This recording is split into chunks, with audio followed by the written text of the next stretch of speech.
Good evening everyone. তন্হিস লাইফস্টাইলে সকলকে স্বাগত। আজকে আপনাদেরকে কিছু প্রশ্ন করবার জন্যই ক্যামেরাটা অন করলাম। আসলে বেশ কয়েকদিন তো আমি ব্লগ আপনাদের সঙ্গে শেয়ার করছি, আর এই ব্লগ চ্যানেলে আপনাদের সাথে আমি বেশ কিছু রেসিপিও শেয়ার করছি। আর সেই রেসিপিগুলো আপনাদের ভালো লাগছে, কারণ আমার রোজকার দৈনন্দিন জীবনে আমার ছেলে যা খায়, আমি যা খাই, হাজব্যান্ড যা খায়, আমি মোটামুটি সেগুলোও আপনাদের সঙ্গে শেয়ার করছি। আর অবশ্যই সেগুলো খেতে ভীষণই সুস্বাদু হয় এবং হেলদিও। তো সেই রেসিপিগুলো অ্যাকচুয়ালি আপনারা সকলেই ভীষণই পছন্দ করছেন এবং রেসিপিগুলো আপনারা চাইছেন, বলছেন যে হামাসের রেসিপি দাও, মাটন কিমার রেসিপি, তারপরে চিকেন স্প্রেডের রেসিপিটা তো সকলেই বলছেন যে আবারও একবার দিতে। তো আজকে আমি যে জন্য ভিডিওটা করছি সেটা হচ্ছে যে এই রেসিপিগুলো আমি কোথায় দেব, তন্হিজ লাইফস্টাইল ব্লগ চ্যানেলে দেব না তন্হির পাকশালা কুকিং চ্যানেলে দেব। এটা যদি আপনারা আমাকে বলেন তাহলে আমার খুব সুবিধা হয়, কারণ ব্লগ চ্যানেলে যদি আমি সমস্ত রেসিপি একসাথে দিতে চাই, যেমন কিমা, তারপরে chicken spread, Hamas, chicken, white chicken, এরকম নানান রকম রেসিপি আর কি আপনারা যেগুলো ভীষণ পছন্দ করছেন এবং যে সমস্ত রেসিপিগুলো আপনারা বারবার করে চাইছেন, সেই রেসিপিগুলো যদি আমি একসাথে দিতে চাই অবশ্যই দেওয়া যায়, কোনো সমস্যা নেই। ওই 4টে 5টা 6টা রেসিপি একসাথে একটা ব্লগের মধ্যে দিতে গেলে না ব্লগটা কিন্তু অনেক বড় হয়ে যাবে। তো সেইভাবে দেব নাকি আলাদা আলাদা করে কুকিং চ্যানেলে দিয়ে দেব, যেটা আপনাদের সুবিধা হবে, যেটাতে আপনারা খুঁজে পাবেন, মানে রেসিপিগুলো আলাদা আলাদা করে আপনাদের দেখতে সুবিধা হবে, সেইভাবে আপনারা বলবেন, আমি সেইভাবেই আপনাদের সাথে রেসিপিগুলো শেয়ার করব। ব্লগে তো অবশ্যই শেয়ার করব, আর যদি আপনারা আলাদা করে কুকিং চ্যানেলে চান তো আমি কিন্তু কুকিং চ্যানেলেও অবশ্যই রেসিপিগুলো শেয়ার করে দিতে পারি, তাতে আমার কোনো সমস্যা নেই। তাহলে আপনাদের না খুঁজে পেতে সুবিধা হবে। আর আমি ব্লগে আরও অনেক রেসিপি শেয়ার করব যেগুলো আমরা নিত্যদিনে খাওয়া দাওয়া করি, মানে আমার ছেলে যে সমস্ত খাবার দাবার খেতে পছন্দ করে সেগুলো তো আমি সব সময় কুকিং চ্যানেলে দেখাই না। আমি কুকিং চ্যানেলে এই রেসিপিগুলো দেখাই যেগুলো আপনারা পছন্দ করেন, একটু তেল মশলাদারযুক্ত খাবার, বাঙালি খাবার, মাছের রেসিপি বা চিকেন মাটনের রেসিপি, নিরামিষ রেসিপি, এই ধরনের খাবার দাবার আমি চ্যানেলে বেশি দেখাই, যেটা সকলে পছন্দ করে। আর অত মশলাদার খাবার দাবার সত্যি বলতে আমরা খাই না। তো এবারে হয়তো আপনারা জিজ্ঞাসা করবেন যে তাহলে ওই যে মশলাদার খাবার দাবারগুলো বানাচ্ছ সেগুলো তাহলে কি হয়?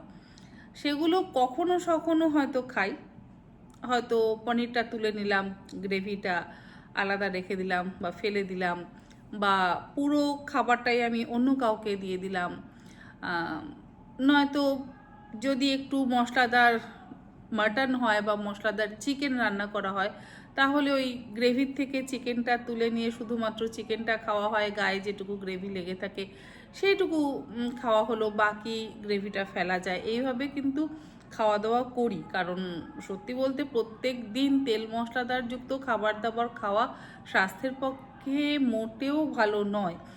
আর আমার ছেলে তো একদম খায় না, একটা সময় সে কিন্তু খুব রিচ খাবার দাবার খেত, মানে লাল লাল মশলাদার ঝোলওয়ালা খাবার দাবার সে খেত। তো এখন সে কিন্তু একদমই খায় না, চেষ্টা করে ভীষণ হেলদি খাবার দাবার খেতে। আমিও ওকে হেলদি খাওয়া দাওয়া করাতে পছন্দ করি, আমরা নিজেরাও খাই। তো এটাই আপনারা মানে রোজকার রেগুলার জীবনে আমরা কিন্তু কেউই খুব একটা মশলাদার খাবার দাবার খেতে পছন্দ করি না, হালকা পাতলা রান্নাবান্নাই খেতে পছন্দ করি। তো আপনারা যেমনটা বলবেন আমি ঠিক তেমনটাই করব। আমি ব্লগ চ্যানেলে আরও অনেক রেসিপি শেয়ার করব, কারণ রেসিপি তো প্রচুর আছে, প্রচুর আছে। তো আপনারা যেমনটা বলবেন আমি তেমনটা করব। যদি বলেন কুকিং চ্যানেলে আলাদা করে দাও, তাহলে আলাদা করে দেব।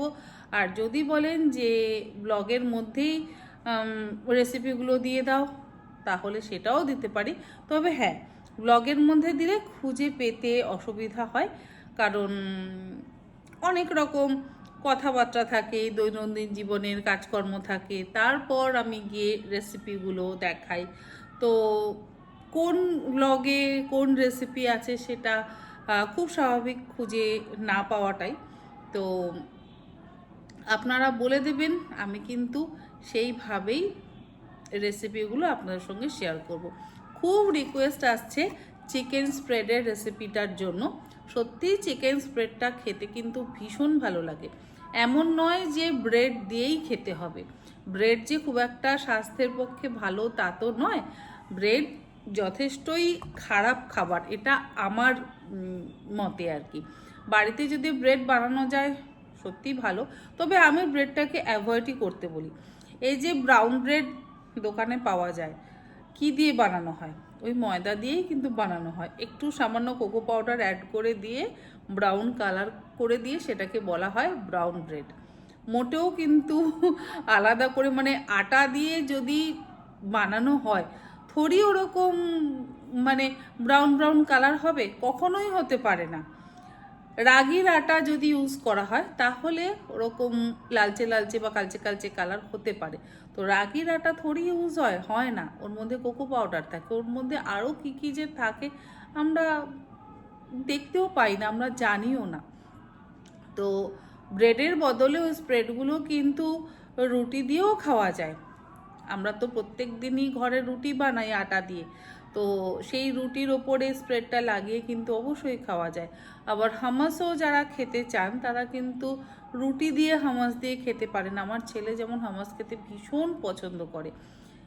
বানানো খুব একটা কঠিন নয়, শুধু হামাস বানানোতে একটু ঝামেলা যেটা হচ্ছে ওই প্রত্যেকটা ছোলার যে খোসাগুলো আছে সেই খোসাগুলোকে না আলাদা করে ফেলে দিতে হয়, ওটাতেই একটু যা সময় লাগে, বাকি কিন্তু একটুও সময় লাগে না।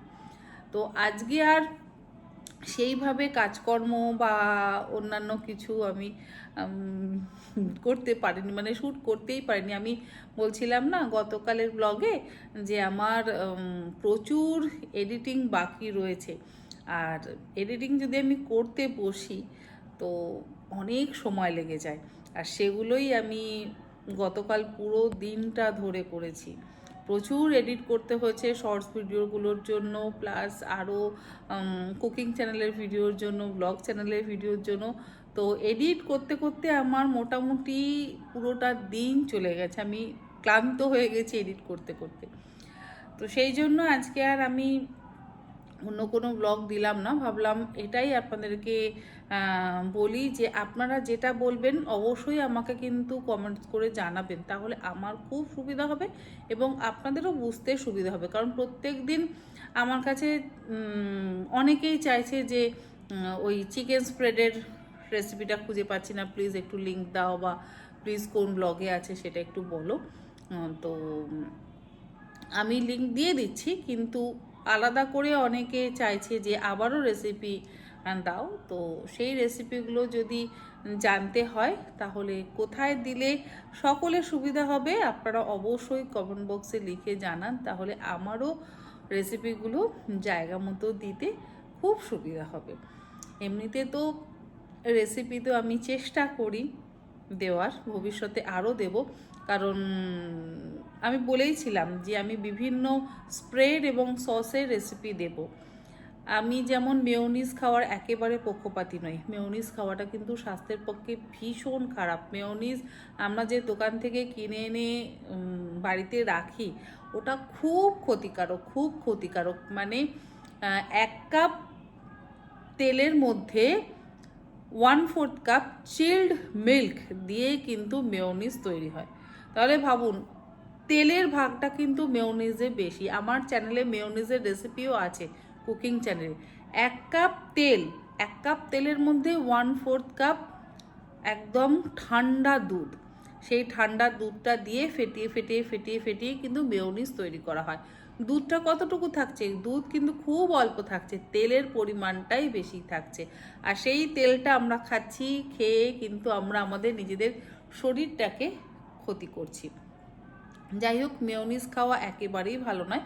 তো মেয়োনিজ ওইভাবে না বানিয়ে, মেয়োনিজ কিন্তু ঘরে খুব অল্প উপকরণ দিয়ে বানানো যায়। টক দই, মানে জল ঝরানো টক দই, তার সাথে কয়েক কোয়া রসুন, রসুন না দিলেও হয়, যদি না দিতে চান নাও দিতে পারেন, 2-3 টুকরো পনির, 2-3 টুকরো কাজু বাদাম, আর অল্প একটু লবণ, আর তার সাথে একটু পাতিলেবুর রস, সেটা অবশ্য দিলেও হয় না দিলেও হয়।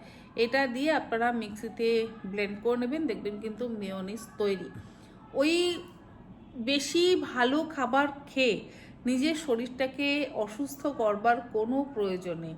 টক দই, 2-4টে কাজুর টুকরো আর পনিরের টুকরো, অল্প একটু গোলমরিচের গুঁড়ো, সামান্য একটু লবণ দিয়ে আপনারা ব্লেন্ড করে দেখবেন, খেতে কিন্তু ভীষণ ভালো হয়, ভীষণ ভালো হয়। আমি বাড়িতে বানাই, সেটা খাই, আর সেটা স্বাস্থ্যের পক্ষে যথেষ্ট ভালো। আর বাজারে ক্যাপসিকাম পাওয়া যায়, বাজারে বেল পেপার পাওয়া যায়। হ্যাঁ, বলবেন যে বেল পেপারের অনেক দাম। তো একটা বেল পেপার আমরা কিনে আনলে সেই একটা বেল পেপার দিয়ে কিন্তু অনেকটা সস বা অনেকটা স্প্রেড বানাতে পারি। আর দোকান থেকে আমরা যে সমস্ত সস বা স্প্রেডগুলো কিনে আনি, সেগুলোর কিন্তু কিছু কম দাম নয়, আর সেগুলো সবটাই কিন্তু অস্বাস্থ্যকর। তো অস্বাস্থ্যকর খাবার দাবার না খেয়ে যদি আমরা বাড়িতে এগুলো বানিয়ে খাই, তো সেটা আমাদের জন্য কিন্তু অনেক ভালো, প্রত্যেকের জন্য। তো যাই হোক, আজকে 1 কাপ চা নিয়ে বসেছি, অনেক দিন পর চিনি ছাড়া দুধ চা নিয়ে বসেছি। তো ভাবলাম আপনাদের সাথে একটু গল্পও করি, আর আপনাদের থেকে জানতেও চাই যে আপনারা কোথায় রেসিপিগুলো দেখতে চান। সেইভাবে আপনারা আমাকে বলবেন, আমি অবশ্যই আপনাদের সাথে রেসিপিগুলো সেখানে শেয়ার করব, ব্লগ চ্যানেলে নাকি কুকিং চ্যানেলে। ঠিক আছে, আজকে আর আলাদা করে কোনো ব্লগ দিলাম না, আপনারা জানাবেন, তাহলে আমারও সুবিধা হবে। Good night.